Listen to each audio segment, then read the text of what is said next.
most brutal punishments in human history. Look at this bamboo shoot. It looks harmless enough, but imagine this. It can grow up to 10 centimeters a day. Its tip is hard, very sharp, and strong enough to pierce compacted soil. Now imagine a living human being bound directly above it. According to legend, the executioner didn't even need to William Wallace has to be on this list of the world's most brutal punishments. I have no idea. swing a blade. He only had to wait. The victim I've heard of some of these before for sure.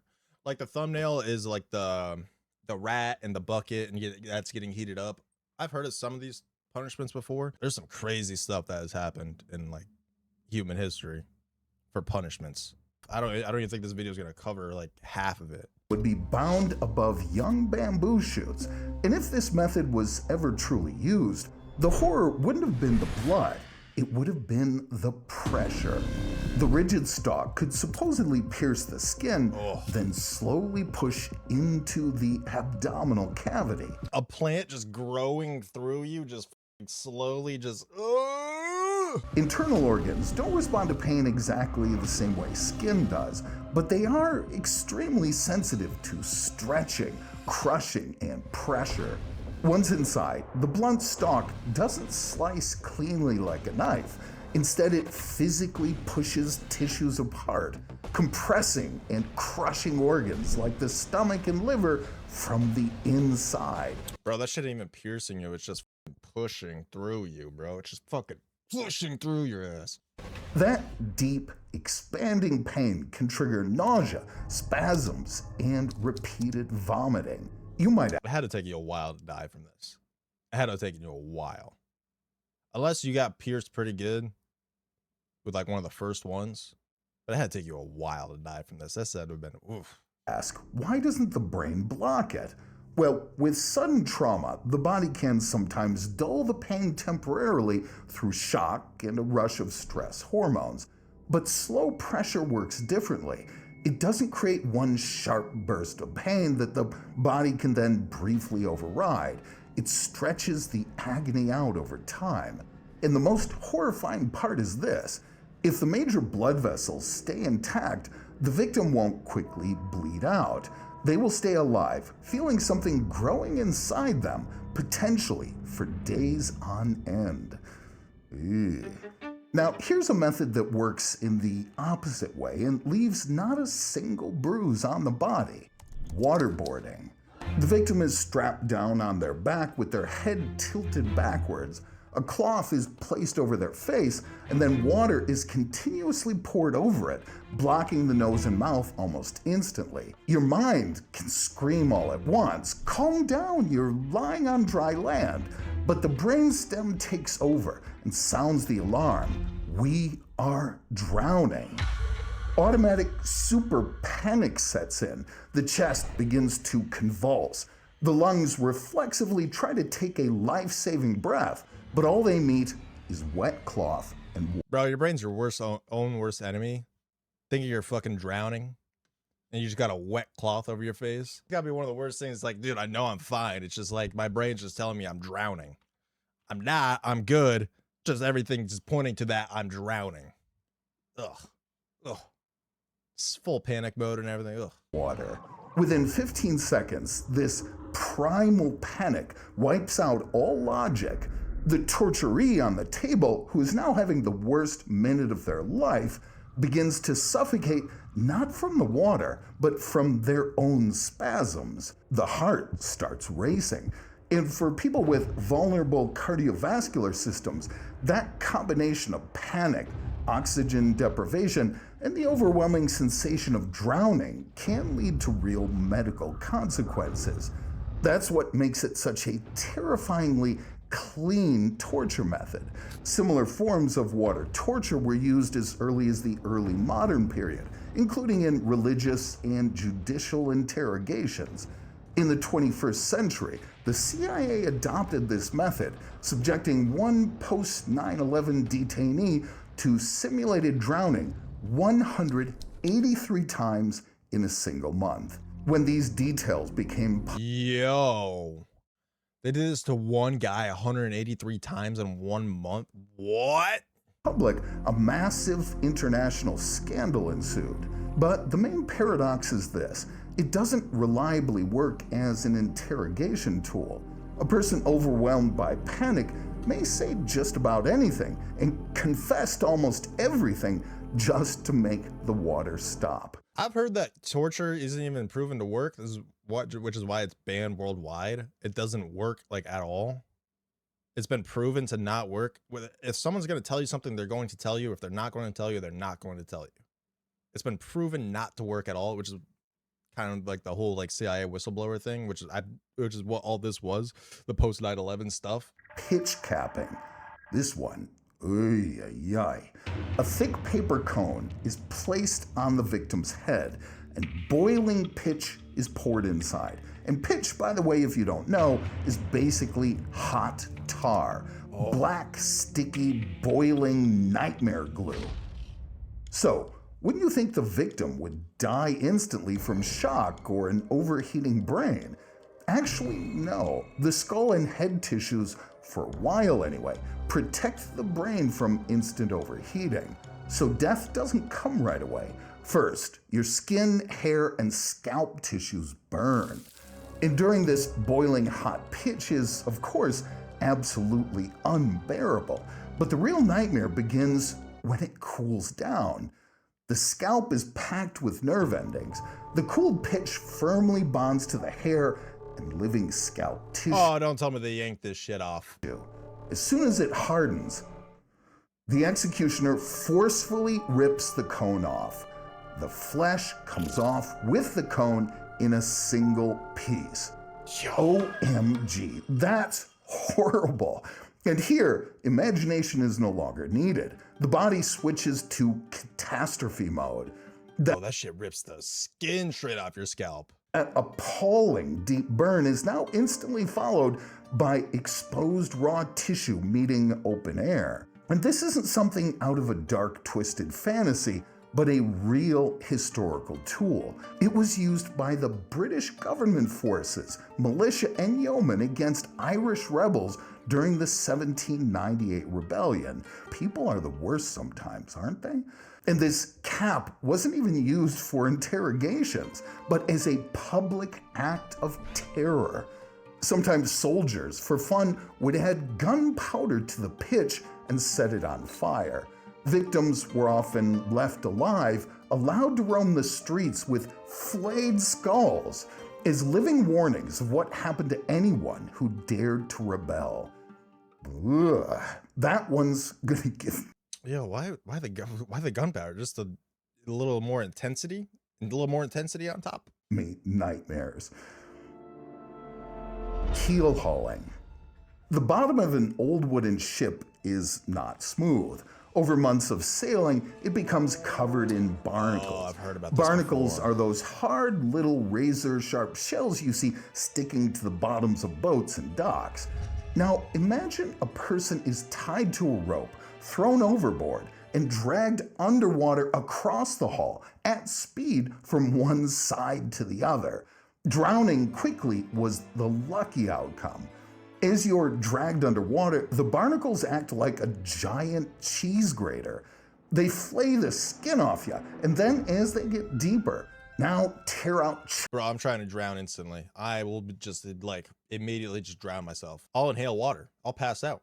Don't care. chunks of your muscle with every drag against the hull. And into each of these hundreds of fresh wounds, salty seawater is forced under tremendous pressure. The pain of salt burning into raw flesh and nerves, and the panic of If I had to choose a way to die, drowning, yeah, dude, drowning I feel like would be like one of the most peaceful ways, bro. Drowned before, I've come close to drowning. Like you get that like blackout sensation, and then like you break the surface of the water. I feel like drowning is kind of peaceful because you pass out first. Obviously, there's a slight panic before you pass out, but you pass out, and then you know you're trying to breathe after you pass out. You pass out from holding your breath, but you try to breathe after you pass out. It's just a natural body's reaction. Then your lungs full of water. I feel like that's a lot peacefuler way. A little more peaceful than like burning alive. I think burning alive is like one of the worst ways to go. Maybe you pass out really quickly from the pain, but I feel like drowning's kind of peaceful way to go. Fire's my least chosen way. Yeah, I think fire would be like my last way to go, honestly. Oxygen deprivation strikes simultaneously. Basically, the salt water chokes and burns you while you're being skinned alive. Oy, ay, ay. In European naval history, this method is particularly strongly associated with the Dutch Navy of the 17th century, where it was an official, though rare, punishment. It was a penalty for mutiny or drawing a knife on board. The most cynical part was that on paper, it was simply a strict disciplinary process. If you survived, it meant you had atoned for your guilt. To ensure the sailor hit the hull level. If you survive, how long are you underwater? If you're underwater like a minute plus, there's no way these people are like that trained to hold their breath. And you're going to pass out probably from the pain. You're dead. Everybody died from this. There's no way anybody actually survived this. Less often, lead weights were sometimes tied to their legs. But in practice, such discipline easily turned into a meat grinder. If the crew pulled too slowly or the ship was too wide, survival was almost an impossibility. Rat torture. A metal pot with a live... I've heard a lot about this one, bro. This one is just like, this is the nightmare-fueled shit. Rat trapped inside is placed upside down on the stomach of a bound and shackled human being. Okay, and, well, wouldn't you know it, red-hot coals are piled on top. The rat panics from the heat, and the only way out is down. With sharp claws and even sharper teeth, the rat begins to gnaw and claw. Ugh. It chews through the skin, tears through muscle, and keeps digging until it reaches the abdominal cavity. In other words, the rat is literally trying to tunnel right through you. But the scariest part isn't the bites. If the animal punctures your stomach or intestines, then acid, intestinal contents, and of course bacteria enter the abdominal cavity. Bro, you're just getting eaten alive, man. You're just getting eaten alive. And they might not even eat you like all the way through, bro. They'll probably just like, if you, like you didn't die. I don't know if I would imagine a lot of people died from this, like almost everybody. But I feel like a lot of people might survive with just rats inside of them. Like how far would a rat go inside? I think it's just trying to escape the heat, right? So it's not going to go extremely, it might not kill you. Peritonitis sets in. That's a severe inflammation of the abdominal lining that can be fatal. Oh my kidding, back then they died. They died. Either from infection or from the torture itself, they died. By itself. So even if, God forbid, a person survives the initial trauma, infection and inflammation could kill them hours or days after the torture itself is over. It's believed that this method was used in the 16th century by an ally of William of Orange, the Dutch revolt figure Diederik Sonoy, to interrogate captured Catholics. But the most terrifying thing is that this kind of savagery survived into the modern era. In the late 20th century, under military dictatorships in South America, secret police optimized this process. Instead of pots, executioners began using narrow metal tubes, giving the animal no room to maneuver and forcing it to dig in only one direction. The Brazen Bull. Yes, time to revisit this cherished golden oldie. The victim is locked inside a giant, hollow, bronze statue of a bull with a fire burning underneath. This is some extra ass shit, bro. This is some extra ass shit, bro. You're building like an oven, but you made it a whole ass bowl, bro. That's some extra ass shit. In an ordinary open fire, a person often suffocates from carbon monoxide before the flames actually kill them. But what fun is that? Anyway, that doesn't happen here. The fire burns outside, and so obviously the smoke escapes into the open air. According to ancient legend, a system of pipes was built inside the statue. The purpose was twofold. First, they were meant to carry the screams of the victim outward, transforming them into something that supposedly sounded like the roar of a bull. I'm skeptical, but whatever that sound was, it surely was not pleasant. And second, the pipes were meant to keep just enough air moving through the statue so death would take its sweet time. So anyway, the bronze heats up, turning the giant bull statue into an oven. By the way, flesh and muscle don't burn instantly. They burn slowly, layer by painful layer. Legend credits this sadistic invention to the Athenian coppersmith Perillus in the 6th century BC. He presented the statue to the Sicilian tyrant Phalaris, but the tyrant appreciated this idea in his own way and ordered the bull to be tested on the creator himself. Perillus was locked inside and a fire was set beneath him. Yo, what a sick son of a bitch. And imagine this guy. He's like, dude, I just made you something. You're going to kill me from it? That's what you get for this, honestly. That's what you get for making a fucking torture device. You die from it. Deserved. According to the same legend, years later, Phalaris was overthrown and executed in that very same bull. Again, deserved, bro. Deserved. You live by it, you die by it. Goodbye. Karma's a bitch, ain't it? Scaphism. Here the victim is secured inside a boat. They're then force-fed milk and honey until they suffer from severe diarrhea. Ew. As if that weren't disgusting enough, their exposed skin is then smeared with even more honey, and the boat is shoved out into the middle of a swamp under the blazing sun and suffocating heat. This mixture of excrement and honey attracts thousands of wasps, flies, and horseflies. Bites, inflammation, heat, and infection gradually turn the skin into one continuous open wound. The nerve endings become so irritated and inflamed that even the touch of one tiny insect can feel like a fresh round of torture. Bro, so bugs are just pretty much eating you alive. Your body is decomposing while you're alive, essentially. But the real horror begins when maggots hatch in the open wounds. Ancient authors attributed this execution method to ancient Persia, modern-day Iran, where it was supposedly reserved for the most serious crimes against the state. A detailed account of this process was left by the historian Plutarch, who claimed this was the method used to execute the warrior Mithridates. In Plutarch's account, the goal was simple: delay death for as long as possible. Executioners made sure the victim didn't die from basic dehydration. According to the account, Mithridates rotted alive, serving as a living incubator for insects for 17 endless days. Yo, 17 days of your body just getting eaten alive and being a nesting ground for bugs. Lingchi, death by 1,000 cuts. Skin is one of the body's most sensitive warning. Baby. Baby. It's okay. Skin is one of the body's most sensitive warning systems. It's packed with nerve endings, especially in the superficial layers. Evolution has made us hypersensitive on the outside so that we can detect danger before it's too late.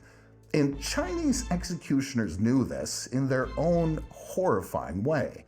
Not about evolution, obviously, I mean about the sensitivity. Instead of delivering deep blows to organs, they took sharp blades and methodically sliced thin strips of skin from a bound victim. They deliberately avoided major blood vessels. The blood loss was kept to a minimum to prevent a fatal drop in blood pressure, so the victim didn't get the mercy of passing out. In the most brutal accounts, they tried to keep the victim alive for as long as possible, although the real practice may have differed from later myths and European retellings. Lingchi had a chilling religious purpose as well. In traditional culture, it was believed that to pass into the afterlife, the body must remain whole. By cutting a person apart, the executioner literally split their soul, destroying the criminal even in eternity. According to some Western descriptions, the condemned might be given opium beforehand, but not necessarily as an act of mercy. Supposedly, it was another dark element of the ritual, maybe to dull the pain, maybe to keep the victim easier to control, or maybe to hasten the end. Probably so they didn't pass out from the pain, honestly. You get them on a shit ton of painkillers, they won't pass out from it, you know? They might pass out from the painkillers, but they won't know they know they're just getting skinned alive. In 1905, the execution was officially abolished, but photographs of the last such executions taken by Europeans turned lynching into one of the most terrifying symbols of the old Chinese penal system. The human body is designed to fight for life until the very end. It reacts to danger, triggers panic to force us into escape, and heightens skin sensitivity so that we pull away from harm.